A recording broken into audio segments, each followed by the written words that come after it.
大家好，欢迎来到说走就走，我是 Jack。一年一度的渥太华郁金香节又快到了，今年你会去吗？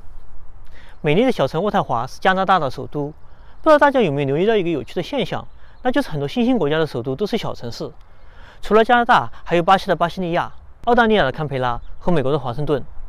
其实一个很主要的原因是这些城市的形成不是一个历史和地理的选择的过程，而是经过了人为的选址。老百姓可不好糊弄啊，你怎么选是你的事儿，去不去住是我的事儿。稍微多说了几句啊，那我们赶紧出发吧 ，See you on the road。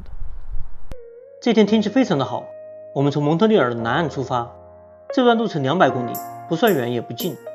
我们开了2个小时，终于来到了渥太华。我们首先来到了位于国会山下的渥太华河的河边。渥太华河还是很漂亮的，河水有点轻度污染，当地政府已经开始采取措施，相信会越来越好的。这儿还有水上观光 bus。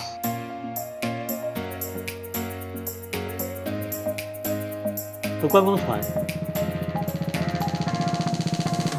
离开河岸，我们就开始登国会山。我们首先来到了 Rideau Canal， 汉语是利都运河，这个翻译音译双关，非常不错。利都运河连接了渥太华和5大湖中的安大略湖，是北美至今还在用的最古老的运河。这是一个国家历史遗迹，同时也是一个世界历史遗产。修建这条运河最初是出于军事目的，是用来防备美国的。现在我们所在的位置，正好是当年威灵顿公爵指定的运河的终点，就是那个从蜘蛛之网受到启示，最终在滑铁卢击败了拿破仑的威灵顿公爵。我们当天正好有幸目睹了这个多级船闸的日常运作，原来是这么玩的。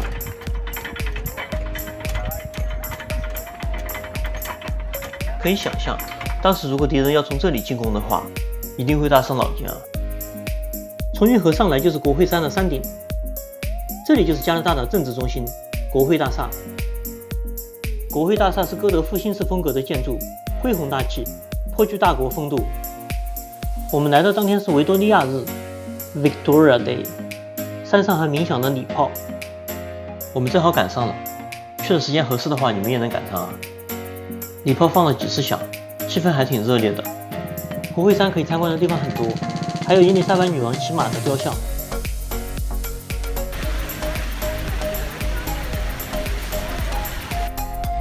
离开国会山，我们就来到了 Dawes Lake， 正式进入郁金香节。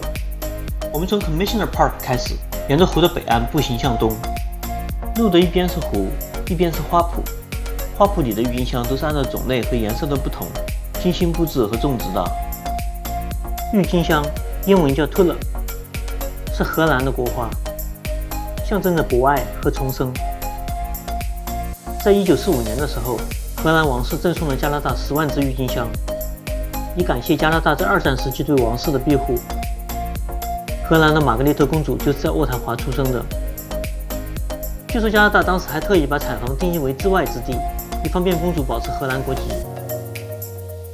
加拿大和荷兰在2战中的渊源颇深，从纳粹手中解放荷兰的正是盟军中的加拿大军队。多亏了当年荷兰的馈赠，让我们今天在加拿大也能欣赏到如此多美丽的郁金香。2战的硝烟早已散尽，在美丽的花丛中，我们似乎仍然可以听到历史厚重的脚步。赏花的这条路还挺长的，我们走走玩玩，用了差不多2个小时。沿途还有卖冷饮的，有一款彩色的冰淇淋特别受欢迎，大家都买，我也不知道为什么。除了郁金香，还有丁香等别的花也竞相绽放，花香阵阵，鸟语不断，人的心情似乎一下都变好了，当真是不虚此行。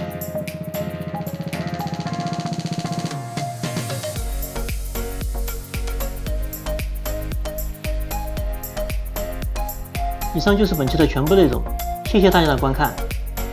如果喜欢我们的节目，请不要忘了留言、点赞和订阅。观看更多精彩内容，请继续关注我们的旅游攻略频道，说走就走。